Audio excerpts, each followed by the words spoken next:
Un feliz sábado para todos. Es una alegría poder estar aquí. Un saludo caluroso para ustedes. Es realmente especial para mí estar aquí. Un saludo especial para nuestros amigos participantes del programa Vida Sana. Los veo en buena compañía de mi amigo Cristian. Feliz sábado. Un saludo también para aquellos que están acompañando la transmisión por los distintos medios de los cuales se comparte esta programación. Para mí estar aquí es especial porque es casi como un volver a empezar. Hace 3 meses me tocaba predicar.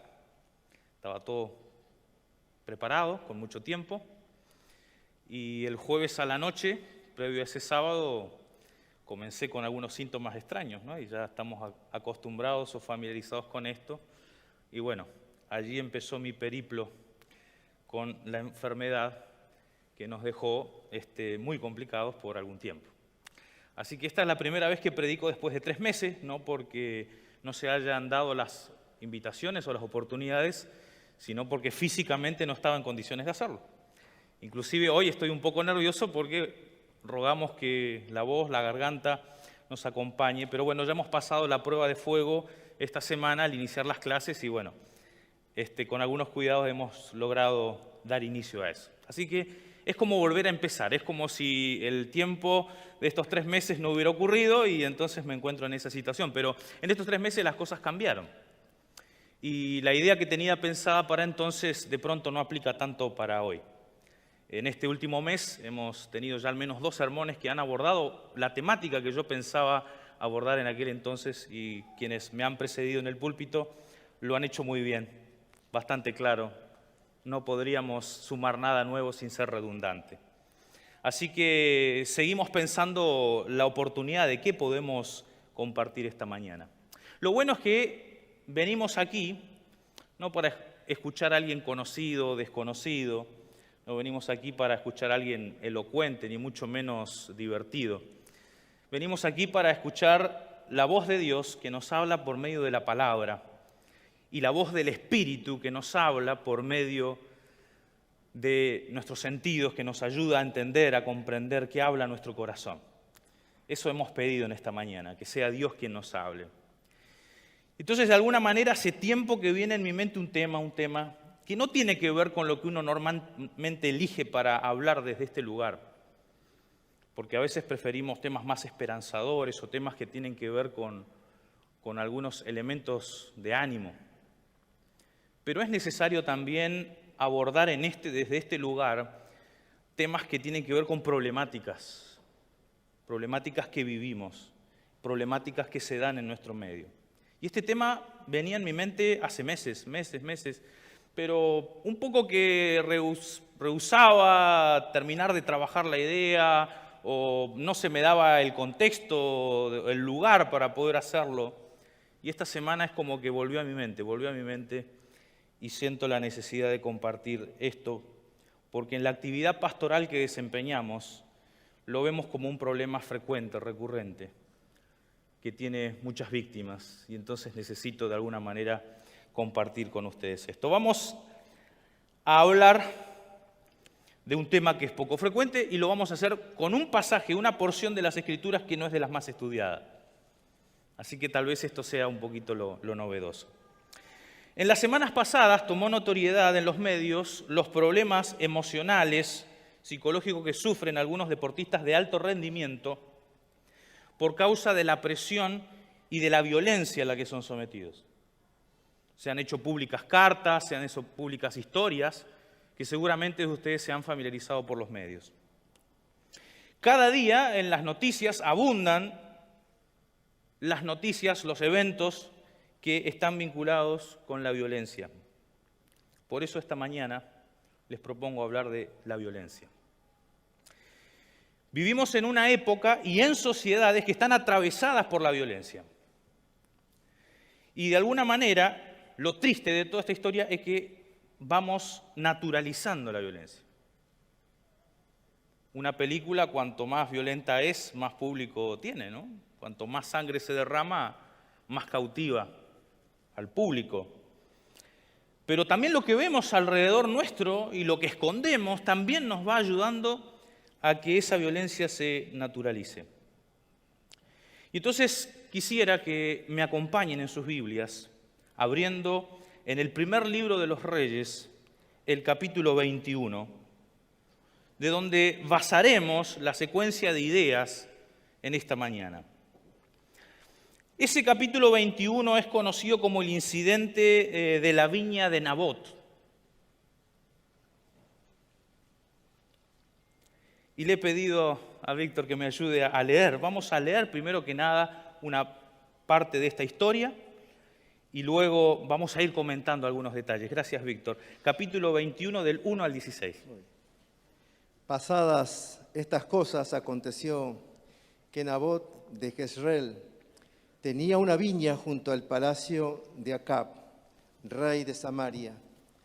Acab dijo a Nabot: dame tu viña para un huerto de legumbres, porque está cercana a mi casa. Y yo te daré por ella otra viña mejor que esta. O si mejor te parece, te pagaré su valor en dinero. Nabot respondió a Acab: líbreme Jehová de darte yo la heredad de mis padres. Acab se marchó a su casa triste y enojado, por lo que Nabot de Jezreel le había respondido a decirle: no te daré la heredad de mis padres. Se acostó en su cama, volvió su rostro y no comió. Su mujer Jezabel se le acercó y le dijo: ¿por qué estás tan decaído de espíritu y no comes? Él respondió: porque hablé con Nabot de Jezreel y le dije que me vendiera su viña, o que si lo prefería le daría otra viña por ella. Y él respondió: yo no te daré mi viña. Su mujer Jezabel le dijo: ¿no eres acaso tú el rey de Israel? Levántate, come y alégrate. Yo te daré la viña de Nabot de Jezreel. Entonces escribió ella cartas en nombre de Acab, las selló con su anillo y las envió a los ancianos y a los principales que vivían en la ciudad junto a Nabot. La carta que escribió decía así: proclamad un ayuno y sentad a Nabot delante del pueblo. Poned a 2 hombres perversos frente a él, que atestiguen contra él y digan: tú has maldecido a Dios y al rey. Luego sacadlo y apedreadlo para que muera. Los de su ciudad y los ancianos y los principales que habitaban en ella hicieron como Jezabel les mandó, conforme a lo escrito en la carta que ella le había enviado. Promulgaron un ayuno y pusieron a Nabot delante del pueblo. Y llegaron los 2 hombres perversos y se sentaron frente a él. Aquellos hombres perversos atestiguaron contra Nabot delante del pueblo, diciendo: Nabot ha maldecido a Dios y al rey. Entonces lo llevaron afuera de la ciudad y lo apedrearon y murió. Después enviaron a decir a Jezabel: Nabot ha sido apedreado y ha muerto. Cuando Jezabel oyó que Nabot había sido apedreado y muerto, dijo a Acab: levántate y toma posesión de la viña Nabot de Jezreel, la que no te quiso vender, pues Nabot ya no vive, sino que ha muerto. Al escuchar Acab que Nabot había muerto, se levantó para descender a la viña de Nabot de Jezreel y a tomar posesión de ella. Muchas gracias. Les propongo abordar y comentar esta historia desde una perspectiva narrativa, donde vamos a presentar a 4 tipos de personajes que están en esta historia. Tenemos una diapositiva, no sé si está disponible. Quiero presentar al primer personaje, lo vamos a denominar el personaje tiburón. Ustedes conocen a los tiburones, ¿verdad?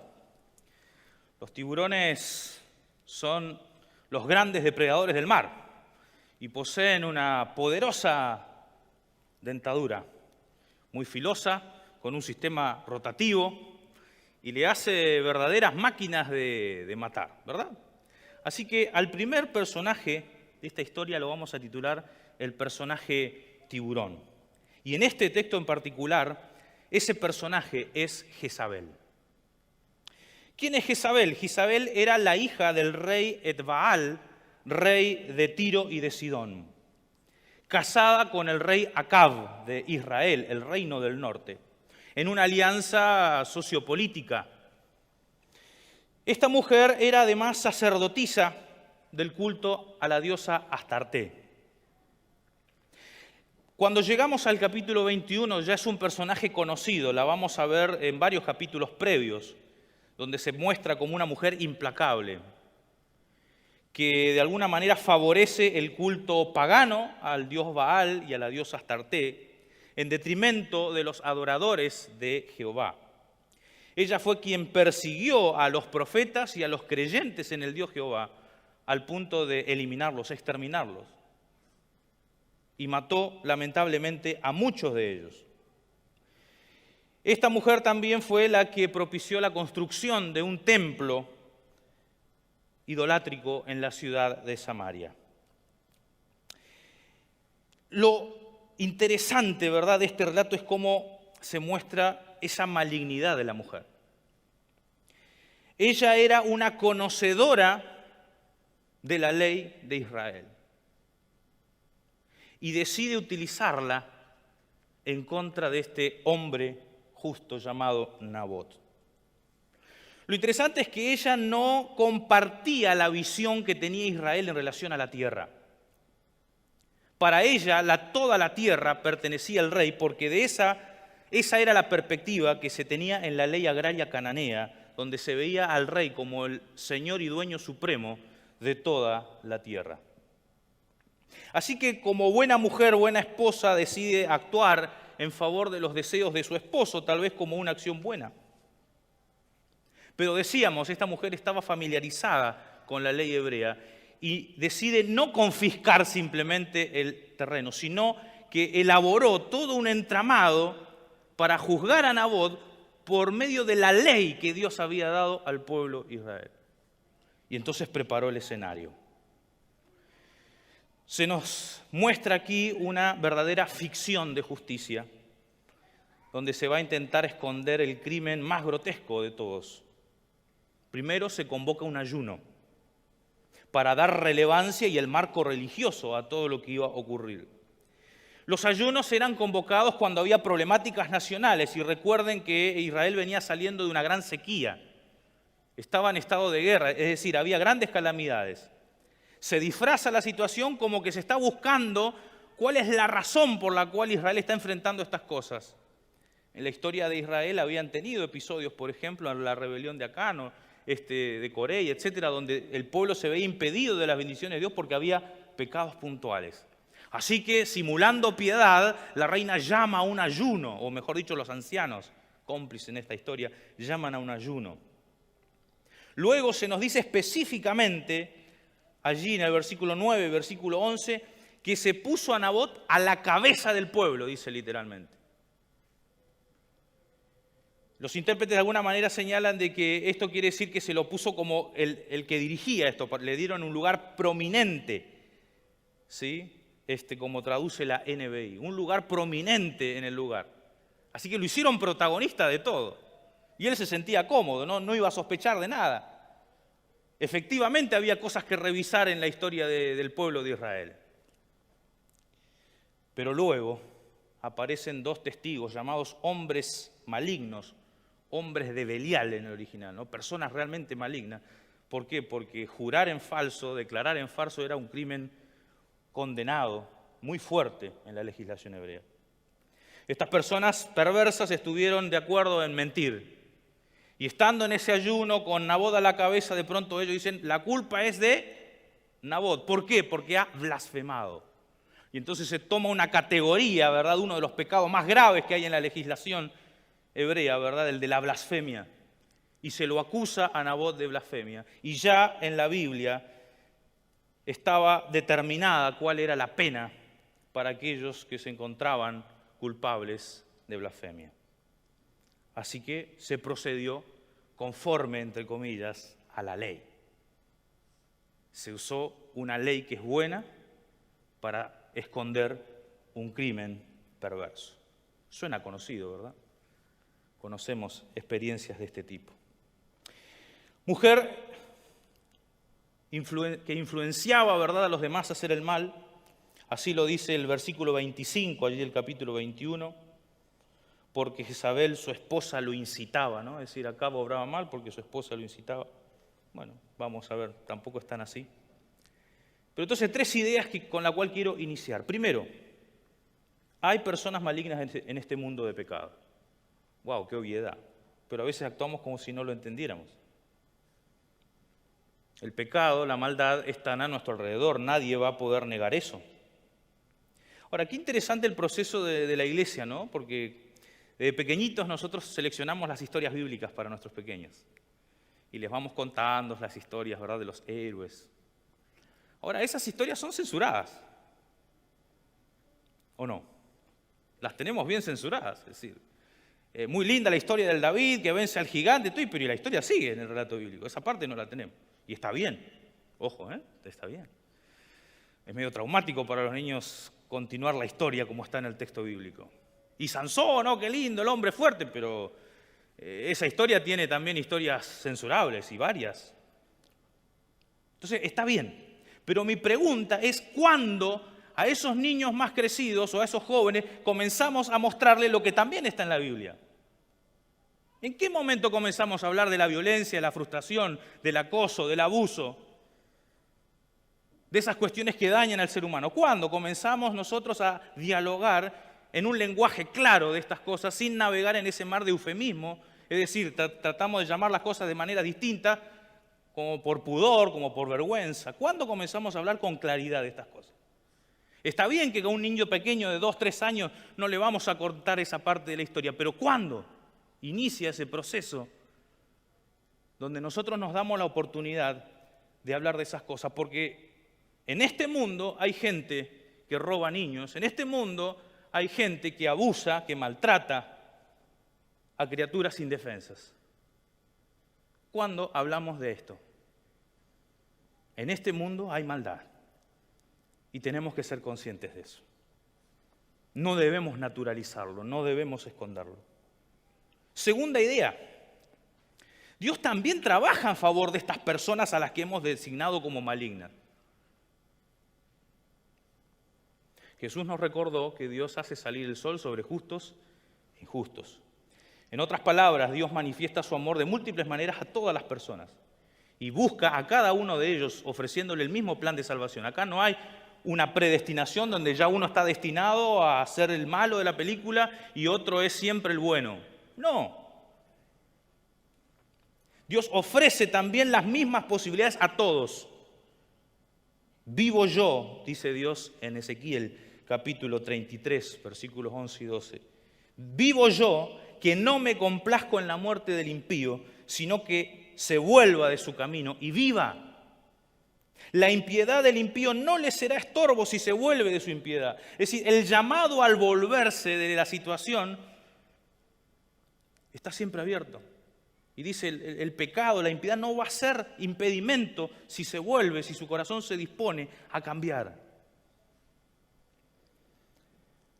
Hay ejemplos en la Biblia. Conocen el rey Manasés, rey de Judá, considerado uno de los reyes más sangrientos, más sanguinarios. A él se le atribuye el asesinato del profeta Isaías. Se convirtió, se arrepintió y Dios lo perdonó. ¿Pero cómo? Si sus pecados eran terribles. Se arrepintió, Dios le dio la oportunidad, la aprovechó y Dios lo perdonó. Tercera idea. La violencia física no es la única forma de agredir. Lo sabemos bien. Jesús dijo, oíste que fue dicho no matarás, pues yo os digo, todo aquel que llame a su hermano fatuo o que lo insulte es culpable de este mandamiento. Es decir, la violencia no se limita a la agresión física o a quitar la vida al otro. También adopta formas de palabras, como la tortura china de la gota. Esa tortura donde a una persona cada 5 segundos se les hace caer una gotita. Esa gotita tiene efectos físicos, claro que sí, va dañando el tejido en tiempo prolongado, pero la verdadera tortura de ese sistema está en que a esa persona se le prohíbe beber esa agua y que no se la deja dormir, no puede dormir, es decir, comienza a generar problemas psicológicos. De igual manera, la violencia verbal y psicológica produce a veces heridas que son poco visibles, pero profundas, muy grandes y graves en el interior. Primer personaje, el personaje tiburón. Segundo personaje, por favor, la siguiente diapositiva. El personaje pez piloto, nombre técnico Naucrates ductor, es una especie muy extendida en los mares, sobre todo cálidos, y es famoso porque acompaña, como ven ahí en la imagen, a los tiburones. Ellos se alimentan de los parásitos de los tiburones, pero también de los restos de las sobras que ellos dejan cada vez que cazan. Así que son fieles compañeros y como puedan ver, un tiburón puede andar con una bandada grande, un cardumen grande de estos peces y conviven en una relación casi simbiótica.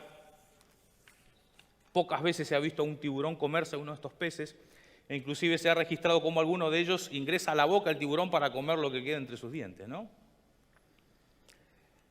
En esta historia los peces piloto abundan. Acab, identificado en el relato como rey de Samaria, algo raro porque él es rey de Israel, normalmente se lo llama así, única vez que se lo designa como rey de Samaria, probablemente para darnos un contexto. Él tenía su ciudad en Samaria, pero había comprado un terreno en Jezreel. Y el vecino de ese terreno en Jezreel, otra ciudad, otro pueblo, era Nabot.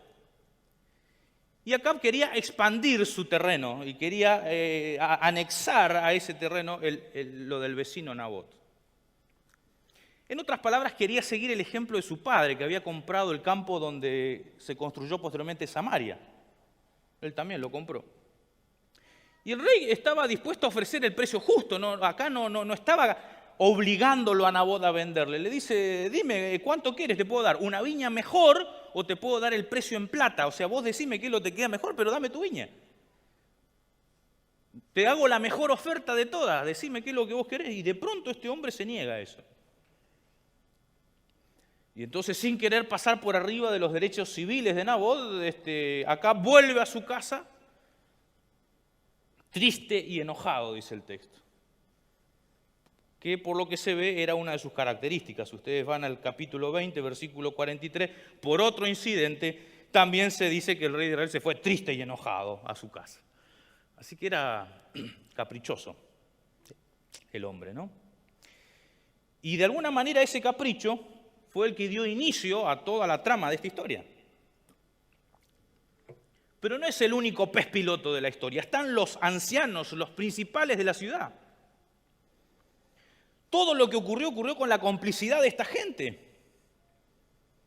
Aquellos que eran encargados de velar por la justicia en la legislación hebrea fueron los cómplices y los asesinos.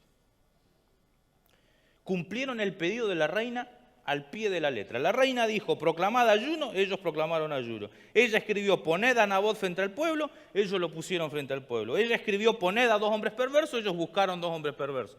En definitiva, todo lo que dijo la reina lo cumplieron al pie de la letra. Y no 1, ni 2, ni 3, una comunidad entera. Esta gente estaba acostumbrada a orar así. Años después de este incidente vamos a ver esos mismos hombres, los ancianos de Jezreel, decapitando a los 70 hijos del rey Acab, por mandato de un nuevo rey, una nueva dinastía, el rey Jehú.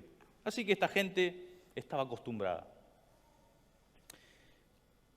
Qué terrible, porque algunos con su silencio, con su complicidad, fueron esclavos y partícipes y también culpables del mal. Siguiente diapositiva, por favor. Cuando se habla del círculo de la violencia o el círculo del bullying, al cual estamos de pronto acostumbrados por estar en un contexto educativo, se habla de los distintos participantes de ese círculo. Tenemos al agresor, quien inicia la violencia, pero él necesita de toda una red de complicidad para poder cerrar el círculo. Entonces allí tenemos a los seguidores, que no son los que empiezan, pero son parte activa del acoso, de la violencia. Luego están los partidarios, que no son parte activa, pero de alguna manera muestran el apoyo a eso que está ocurriendo.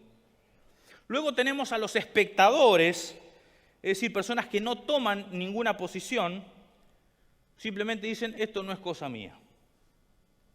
También tenemos a los posibles defensores, es decir, personas que ven la situación, lo razonan y dicen, está mal, habría que hacer algo, pero no hacen nada.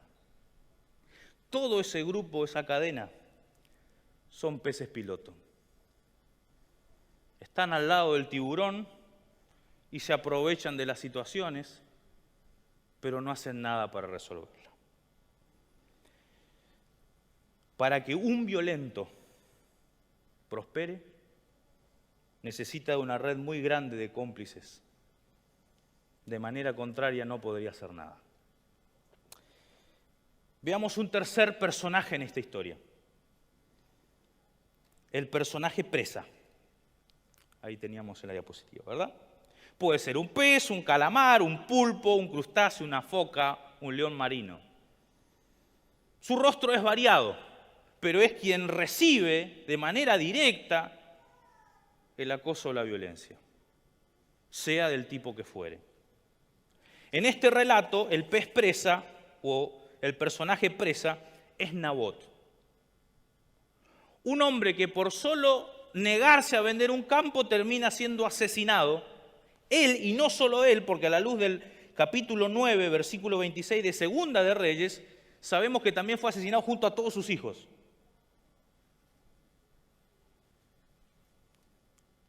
Pero ¿qué había detrás de esa negativa a vender? Había una visión distinta en relación a la tierra. Nabot no se negó a vender porque era una propuesta desfavorable económicamente. No, Nabot se negó a vender por motivos principalmente religiosos. Israel había recibido la tierra de Dios y Dios había prohibido que esa tierra pase de tribu en tribu. Dios es el Señor de la tierra y Dios dio la tierra a su pueblo para que lo administre de manera sabia. Y eso, de alguna manera, desarrolló una ley para preservar, ¿verdad?, la tierra, para que no haya un terrateniente y gente pobre, sino que todos tengan oportunidades de desarrollarse de una manera justa. Inclusive si una tierra se vendía, ¿verdad?, después de 40 años esa tierra tenía que volver a su dueño original, la ley del jubileo.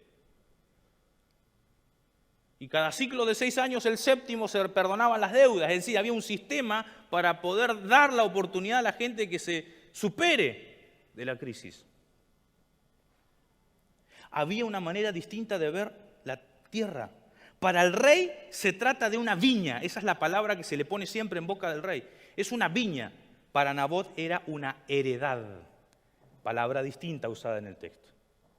Para el rey, una viña, para Nabot, una heredad. ¿Qué quiere decir? Para el rey era algo más, un terreno más, una propiedad más. Para Nabot no. Era lo que él había heredado de su padre. Y era lo que él iba a poder dejarle a sus hijos. Y a los hijos de sus hijos. Hay muchos peces en el mar. ¿Realmente importa uno menos? Cada presa muere por una causa necesaria, servir de alimento a otro. Y esto en definitiva es una contribución, pues ayuda a evitar la sobrepoblación. Ahora, esta lógica, pregunto, ¿se aplica cuando hablamos de personas? ¿Podemos aplicar esta lógica cuando hablamos de personas? Tristemente, algunos lo hacen. Pero definámoslos bien. Nadie merece ser víctima.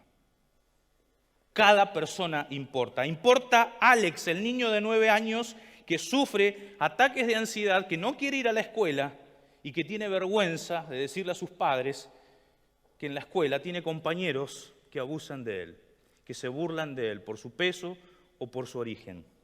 Importa Marta, esa joven adolescente que se muestra retraída, que a veces hasta deprimida porque no encuentra un grupo, porque no sabe cómo juntarse con otros y que esos otros no la aceptan o la rechazan porque es distinta. Importa Roberto, un hombre de pocos estudios pero muy trabajador, que es explotado, que es engañado por sus patrones. Importa Lola, esa mujer que siempre se la ve con una sonrisa, que siempre la vemos servicial, pero que esconde heridas ocultas de maltrato de hace años y que nadie sabe que fantasea con quitarse la vida porque ya no da más. Todos importan. Cada persona importa. Esos nombres son hipotéticos, pero las historias no. Esas son historias verdaderas, no son historias de gente de afuera, son historias de nuestra comunidad, de nuestra iglesia. Lo vemos todo el tiempo. Yo estoy hablando aquí probablemente a alguien que tal vez es víctima. Tal vez alguien me está escuchando del otro lado que está pasando por una situación semejante. La violencia adopta múltiples formas. Y reconocer la violencia en un contexto religioso como el nuestro es muy difícil. Lo hace más difícil todavía, porque acá tenemos que aparentar lo que no somos. ¿Se han dado cuenta de eso, verdad? La víctima sufre del miedo. Porque teme el rechazo, porque teme las represalias, porque teme que si habla se va a volver peor, porque teme quedar solo, porque teme que nadie lo escuche. La víctima necesita ayuda. Nos gustan las historias finales. Ojalá un ángel poderoso hubiera descendido y en el momento que estaban por arrojar la primera piedra, un ángel poderoso apareciera allí. Lamentablemente no. Nabot murió de manera injusta por ser fiel a su ideología, por ser fiel a su religión. Y no solo él, sus hijos también. ¿Y qué de esta historia? ¿Y qué del que es justo? Bueno, el relato nos deja bien en claro algo. Aunque la voz de Nabot fue silenciada, porque de paso la única vez que se escucha su voz es cuando se niega a vender, el resto no toma parte, pareciera, porque una víctima siempre es silenciada. A veces le echamos la culpa, ¿no? No, pero este es el tonto porque no habla, o esta es la tonta porque no habla. No, las víctimas son silenciadas. Es parte de la violencia silenciar a la víctima. No es que no quiere, a veces no puede. Y muere en silencio, con atropello y violencia, pero para Dios su honor y su dignidad como persona siguen de pie ante sus ojos. Varios textos podríamos usar de la Biblia para hablar de alguna manera de la otra parte de la historia, porque Dios no deja las cosas así. Isaías 26, por ejemplo, versículo 26, hablando del contexto de la violencia y de la gente que sufre por causa de ser fiel, dice: tus muertos volverán a vivir, tus cadáveres resucitarán, los que duermen en el polvo despertarán y cantarán. Está hablando, dando la esperanza. Esa fidelidad tendrá un premio futuro.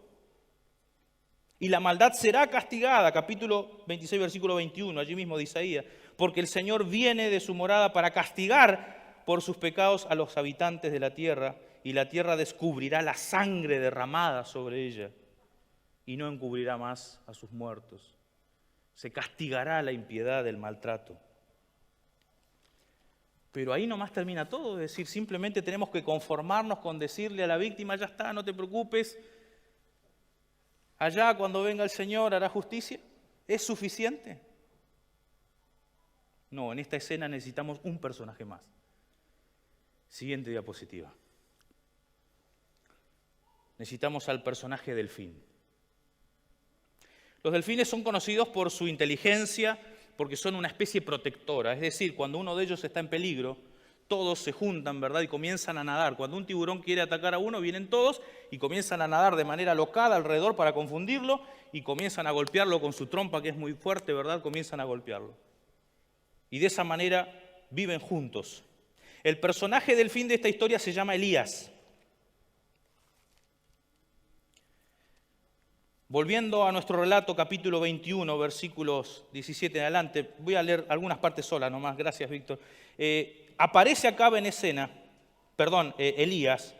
Dios le dice que vaya delante del rey. Entonces quiero concentrarme por una cuestión de tiempo, el capítulo 21, versículo 19. Y dile: así dice el Señor, ¿no mataste y despojaste? Con esas palabras confronta Elías a Acab. 2 palabras: no asesinaste, no tomaste posesión. La primera, es interesante que en el relato los ancianos Jezabel y Acab dicen que Nabot simplemente murió. Esa es la palabra que se usa. Y murió Nabot, para matar a Nabot, o sea, que muera. Sin embargo, acá Dios le dice, ¿no lo asesinaste? Es otra palabra. Aunque fue escondido, aunque fue una tramoya, como decimos nosotros, ¿verdad? Delante de Dios estaba muy claro. Nabot fue asesinado. No tomaste posesión, una acción que solamente Dios puede dar, comandar. Solamente Dios le dijo al pueblo que vayan y tomen posesión. Es algo que Dios otorga, es un don que Dios otorga. El rey se lo quiso dar para sí mismo. Luego allí pueden seguir el relato, van a ver todas las consecuencias que este pecado trajo sobre la casa de Acab, sobre su familia y los tristes resultados. Elías fue la voz de Dios que denunció la injusticia. Este tipo de personajes son los que hacen falta para poder proteger a la víctima. Porque si tan solo uno de esos ancianos, de esos príncipes, de esos miembros de la comunidad, hubiera hablado, hubiera denunciado que todo esto era algo ficticio, que todo esto estaba armado, la historia no hubiera terminado así. Si solo uno. Hay ejemplos de esto, pueden ir a Jeremías. Jeremías capítulo 26, versículos 17 al 19. Entonces unos ancianos del país dijeron a toda la asamblea, se estaba juzgando a Jeremías, se lo quería matar, se lo quería culpar de lo mismo. Entonces salta unos ancianos y dice, ¿acaso Miqueas de Moseret no profetizó en tiempos de sequía diciendo, y se repite su profecía? Y entonces pregunta a esta persona, ¿acaso mataron al profeta Miqueas por eso? ¿Acaso el rey Ezequías lo mató? ¿No fue todo lo contrario, que el rey escuchó la voz del profeta y se arrepintió? ¿Haremos nosotros un mal tan grande, dice, contra nosotros mismos? Versículo 24 ahí de Jeremías 26 dice, pero Ahicam, hijo de Safán, estuvo con Jeremías para que no lo entregasen al pueblo para matarlo. Un hombre capaz de hablar en su momento para convencer a otros y para juntos evitar un juicio injusto. Un hombre. Y no pasó desapercibido para Dios. Se le puso el nombre aquí, ¿no? Ahicam, hijo de Safán. Él estuvo para defender a Jeremías. Pueden encontrar también al etíope más adelante en el relato, un hombre que se acordó de Jeremías y lo sacó del pozo, de la cisterna donde estaba. Le salvó la vida. Un hombre, Ebed-Melech. Un hombre. Por eso la iglesia tiene un programa, ¿verdad?, llamado Rompiendo el Silencio. Basta de silencio ahora, ¿verdad? Pero ustedes conocen esto. Porque esto se trata. Hace falta de alguien que rompa la cadena, que rompa el circuito, alguien que hable, alguien que diga basta. ¿Quién es ese alguien? Solo uno. Para terminar con un círculo de violencia. Solo uno. Interesante porque cuando ya tenía definido este tema, había terminado, ayer de tarde vi que el sábado próximo, si mal no entiendo, habrá un programa vinculado a esto de Basta de Silencio, a cargo de Beatriz Barbosa de Calafiore, si no me equivoco. Creo que es un buen momento para seguir hablando de esto, así que tal vez el Señor quería que hablemos de este tema esta mañana, indudablemente. Hemos repasado una de las historias sobre la violencia más aberrantes e infames de la Biblia. Hemos hablado sobre la violencia y el rol que podemos asumir cada uno de nosotros.